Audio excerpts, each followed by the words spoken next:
अस्सलाम वालेकुम जी। उसी सिलसिले का जो हमारे पास एमए की सतह का ये लेक्चर चल रहा है और दूसरा हमारे पास ख़त जो बड़ा मशहूर ज़माना ख़त है, दो खतूत हैं वो। एक ये ख़त है बनाम अलाउद्दीन अहमद ख़ान लाई, ये मैंने लिख दिया। मिर्ज़ा असद खान गालिब माखज़ वही है हमारे पास जो है वो मकातीब गालिब हमारे पास माखज़ है या खतूत गालिब, और सिर्फ के एतबार से जो है ये ख़त है। खतूत यानी ख़त हम इसे कहेंगे कि सिन्फ के एतबार से ये ख़त है। ये हमारे पास आ गया। अब ये बड़ा मशहूर ज़माना पैराग्राफ है, ये इक़्तिबास है। वो कहता है कि सुनो आलम दो हैं, एक आलम अरवा और एक आलम आबोगुल। ये वाला मशहूर ज़माना जो है, अब इसको जब हम लिखेंगे तो ये इक़्तिबास, इसी तरह ये इक़्तिबास खतूत गालिब में से अब यहाँ पे मुंशी आल गोपाल तफ्ता की जगह तो हम तस्करा करेंगे अलाउद्दीन अहमद खान। हम यहाँ पे लिख लेते हैं अलाउद्दीन के नाम खत में से लिया गया। अब मजे की बात यह है, ये इक़्तिबास खत का इब्तदाइया नहीं है, ये दूसरा पैराग्राफ है, ये दूसरा है। हम कहते हैं ये इक़्तिबास खत के दरमियान से लिया गया। हम ये तस्करा कर लेते हैं, ये इक़्तिबास खत के दरमियान से, मैं बाकी भी मिटा दूं, खत के दरमियान से लिया गया है। इस इक़्तिबास से पहले, इस इक़्तिबास से पहले जो जिक्र चल रहा था, अब वो हमारे पास आ जाएगा कि इस इक़्तिबास से पहले क्या जिक्र चल रहा था। तो इस इक़्तिबास से पहले जो है वो क्या कह रहा है, इस इक़्तिबास से पहले वो कहता है कि तुम जो है मेरे सामने तुमने जो है वो तरक्की की, तुम बढ़े हुए। तो वो कहता है कि इस इक़्तिबास से पहले गालिब या मुसन्नफ, मुसन्नफ कहता है कि तुम मेरे सामने ही बढ़े हुए और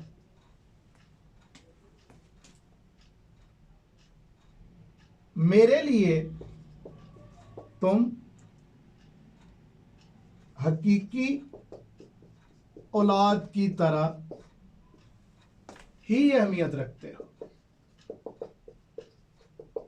ये मैं तेजी में जरा लिखता जा रहा हूं, थोड़ा सा उसको तो गलतियां हो सकती हैं कि वो तेजी में लिखते हुए कुछ हो गई हों। और इस इक़्तिबास के बाद, किस इक़्तिबास के बाद, जिसका तस्करा किया जा रहा है उस इक़्तिबास के बाद, जिसकी तशरीह हमने करनी मकसूद है, जिसकी हमने तशरीह करनी मकसूद है, उसके जो है बाद वो क्या किया गया, पहले तस्करा किया, उससे पहले क्या और बाद में क्या। तो इसके बाद जो जिक्र चल रहा है वो क्या है, इसके बाद तस्करा किया जा रहा है कि जो अपनी हालत है। इस इक़्तिबास के बाद गालिब इंतहाई मुनफरद अंदाज में अपनी हालत का तज़किरा करता है। अब यहां तक बात चल पड़ी। अब हमारे पास आ गई तशरीह।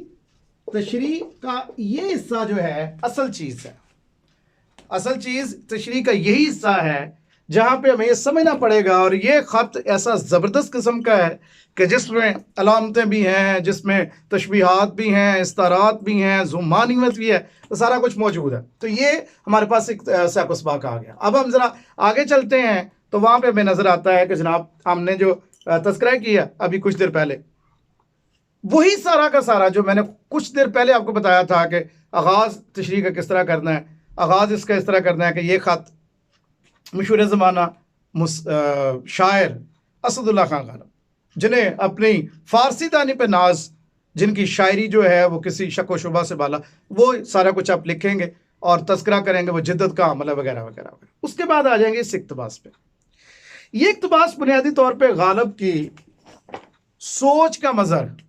गालिब यहाँ पे सुनो आलम दो हैं, गालिब तस्करा करते देखो कि आलम दो हैं, दुनियाएं दो हैं।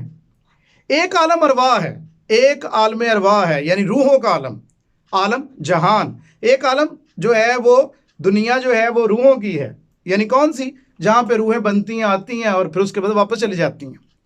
और दूसरा एक आलम आबोगुल, ये जहां मट्टी का, मट्टी पानी, यानी ये जहां जो हमारा बना हुआ है, जिसका तज़किरा किया जाता है, तो जो फानी है, खत्म होने वाला है। हाकिम इन दोनों आलमों का एक ही है, यानी हाकिम अल्लाह ताला। तो वो इतराज़ जो किया जाता था कि गालिब जो है वो खुदा को नहीं मानते थे, यह साबित होता है कि गालिब जो है वो खुदा को ही मानते थे। तो तज़किरा करते हुए कहते हैं इन तमाम जहानों का, और वो सूरह फातिहा की इब्तदाई आयात का तज़किरा कि अल्हम्दुलिल्लाह रब्बिल आलमीन का तज़किरा जो है वो यहाँ नज़र आ रहा है। ठीक हो गया जी। अब गालिब जो है कहते हैं कि जो खुद फरमाता है लमन मुल्कुल यौम, मैं जो है यौम हिसाब का मालिक हूँ, यानी, और फिर कहता है कि अल्लाह वाहिदुल कहार, वही है जो अकेला है, जो कहार है। फिर वो तस्करा करते हुए यहाँ पे कहता है कि यानी यहाँ पे तस्करा ये आया कि जन्नत और जहन्नम, दुनिया और आखिरत, उसके तमाम कवानीन और रसूलों का फैसला करने वाला वही है। वो जो खुद अपने मुतल्लक़ कहता है अल्लाह नूर समावाति वल अर्ज़, वो ज़मीन और आसमान का नूर है। तो गालिब का इशारा उस तरफ है कि वो आखिरत के दिन का भी मालिक है, वो आज के दिन का भी मालिक है, यानी वो शुरू से है और आखिर तक है। जग में आकर इधर उधर देखा, तू ही आया नजर जिधर देखा। तो गालिब का इशारा अल्लाह ताला की ज़ात के एक होने पर है कि वो रंग तेरा चमन में बू तेरी, खूब देखा तो बाग़बां तू है। तो गालिब ने जब ये वो इशारा करते हैं तो अस बुनियादी तौर पे वो ये बताना चाहते हैं कि मेरी हस्ती जो है वो कोई हैसियत नहीं रखती, असल में वो है। अब अगला कमाल का उन्होंने जो ज़ुमानियत का जो है रंग इख्तियार किया, तो कहते हैं कि आम कायदा ये है कि आलम आबोगुल के मुजरम आलम अरवाह में सज़ा पाते हैं, जो दुनिया में सज़ा करने वाला है। तो अल्लाह ताला का तरीक़ है, गालिब तज़किरा करते हैं कि अल्लाह ताला का तरीक़ है कि वो यहाँ पे सज़ा उनको नहीं दी जाती, उनकी गलतियों की सज़ा वहाँ दी जाती है कि जहाँ पे वो अपने आप को जो है वो पेश करते हैं, और दुनिया से जब वो रुखसत हो जाते हैं, यानी दुनिया से जब वो रुखसत हो जाते हैं तो उस वक्त फिर जो है वो तज़किरा किया जाता है जो यौम हिसाब वाले दिन, उससे पहले उसका जज़ा सज़ा का तज़किरा। अब यहाँ पे दिलचस्प अंदाज़ा गालिब का, वो कहता है लेकिन यूं भी हुआ कि आलम रवा के गुनाहगार को दुनिया में भेजकर सज़ा दी गई। गालिब अपने मुतल्लिक़ हमेशा ये जिक्र किया करते थे कि वो एक तो अपने ख़ुतबे में तज़किरा करते हुए जल्द फौत हो जाऊँगा, मर जाऊँगा। दूसरा उनका ये मानना था कि मैंने जितनी सज़ाएँ काटी, यहाँ पे गालिब की ज़िंदगी को समझना बड़ा ज़रूरी है। गालिब का जो 5 बरस की उम्र में वालिद साहब को गोली लगी, फौत हो गए। तो गालिब जो यहाँ पे तज़किरा कर रहा है उसकी तरफ इशारा। फिर 7 बच्चे एक के बाद दीगरे हुए, और वो 15 महीने से ज़्यादा कोई नहीं बचा, एक वो गम। फिर सारी उम्र जो है वो काटी अपनी, जो वो थी कि मैं बड़ी चीज़ हूँ, लेकिन पजीराई नहीं मिलती थी गालिब को उसकी, उनकी ज़िंदगी में पजीराई में वो तकलीफ़, वो गम। फिर अब बीवी के साथ नहीं बनती थी, वो तकलीफ़, वो गम। फिर गोद लिया भांजा, वो बड़ा हुआ, जवान हुआ, एन जवानी में बहुत हो गया, उसके 2 बच्चे थे वो पाले। इस तरह पेंशन बंद हो जाती थी, 1857 का गदर, दोस्त बिछड़ गए। तो गालिब अपने मुतल्लिक़ कहते हैं कि कौन सा ऐसा गम है जो मुझे नहीं मिला, उसके बावजूद उनकी जिंदा दिली जो है वो मशहूर है। तो यहाँ पे तज़किरा जो किया जा रहा है वो यही किया जा रहा है कि मुझे असल में ऊपर से सज़ा के लिए यहाँ भेजा गया। आमतौर पे कायदा है यहाँ से ऊपर सज़ा के लिए भेजा जाता है, मुझे ऊपर से नीचे सज़ा के लिए भेजा गया कि जा, तुझे सज़ा दी जाती है दुनिया में, ये भी तकलीफ़, वो भी तकलीफ़, ज़माने का दुख भी, और भी तरह तरह के। फिर शराब पीते थे तो उससे कवा कमज़ोर हो गए। ये गाड़ी गुजर रही है पीछे से तो आवाज़ आपको आ रही है। वो फिर अपना तज़किरा करते हैं कि मुझे जो तारीख है वो गालिब जो है वो 1797 में उनकी जो तारीख पैदाइश है वो 1797 में पैदा हुआ। तो तज़किरा करते हैं कि मैं अब यहाँ पे कहते हैं रूह बकारी के वास्ते क्या भेजा गया, कैदी ज़हन में रखिए, और ये ज़रा तशबीहात और इस्तारात का अंदाज देखिए कि उन्होंने किस तरह उसको मिलाया। रूह बकारी, कैदी को क्या किया जाता है, कैदी की FIR काटी जाती है सबसे पहले, वो FIR काट गई, ऊपर मुकदमा दर्ज हो गया, मुकदमे के बाद उसे कहाँ भेजा जाता है, सज़ा जब उसे हो जाए तो क्या होता है भाई, उसे सज़ा के लिए जज के पास भेजा जाता है। वो जब फैसला लिख देता है ना, तो जज उन्हें कहता है पकड़ो इसे ले जाओ। ऊपर सजा हो गई, ऊपर सजा हो गई और गालिब को भेज दिया गया कहाँ पे, नीचे। सजा जब होगी नीचे आ गया, अब रूपकारी यानी अब क्या करना कि ये बंदा है वो जिसको सजा हुई है और हवालात में कैद कर दिया। कहता है कि 13 बरस हवालात में रहा, दुनिया हवालात है, 13 बरस इसमें रहा। 7 रजब 1225 हिजरी को मेरे वास्ते हुक्म दवाम सादर हुआ। हुक्म दवाम क्या है? शादी। अब ये देखिए कमाल गालिब का कि शादी हो गई मेरी। कब शादी हुई है? 13 बरस की उम्र में शादी। हुक्म दवाम, इस्तारा देखिए जो उसने इस्तेमाल किया यहाँ पे, और ये उसके फनी मासन है। इसको आप ज़हन में रखिए कि यहाँ पे वो कहता है कि मुझे हुक्म दवाम सादर हुआ और एक बेड़ी मेरे पाँव में डाल दी। बेड़ी बीवी, बीवी को मेरे वो जो थी, बड़े मशहूर नवाब थे, नवाब लाइबक मतलब कहा जाता है, उनकी बेटी थी वो, और अमराव उनका नाम था। लेकिन वो बनती नहीं थी, गालिब बड़ा मस्करापान था उसमें।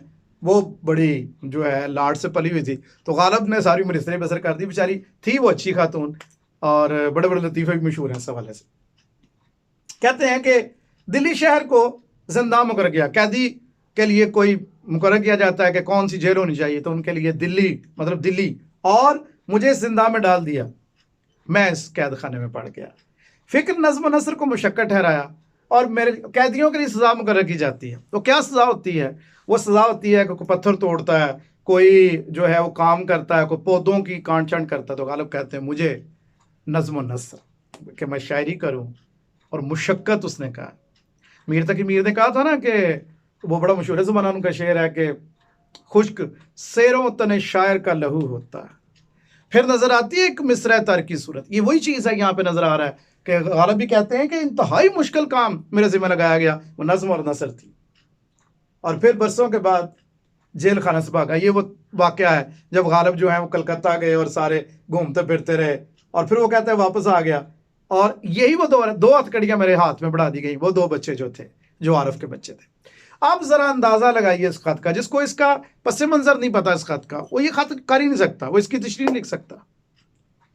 मेरा ख्याल है कि आपको समझ आ गई होगी कि इसको किस तनाज़र में लिखना है। और इसमें वही गालिब के सारे खतूत की फ़नी मासन ज़हन में रखिए, जिद्दत, इनफरादियत, मुकालमाती अंदाज, तशबीहात, तो इस तरह कितनी आपने देखी, ज़ुमानियत, ये सारी के सारे हुस्न अल्फाज, फारसियत का, सादगी, और कई जगहों पे जो है वो मुआशरत उसका इजहार करना, यहाँ तक कि कई खतूत उनके ऐसे हैं कि जो दस्तावेज़ है। मुझे उम्मीद है कि आप लोगों को मेरा ये लेक्चर जो है, ये पहले लेक्चर का तसलसल है, ये पसंद आया होगा। और मैं नहीं कहता कि बेल बटन दबाएं, बेल का बटन बिल्कुल ना दबाएं, कोई मसला नहीं है। मैं असल में ये समझ लीजिए कि ये एक सदका जारिया है। अगर मुझे कुछ पता है तो मेरे बच्चों को थोड़ा सा पता लग जाए, किसी और को पता लग जाए तो अच्छी बात है। अस्सलाम वालेकुम।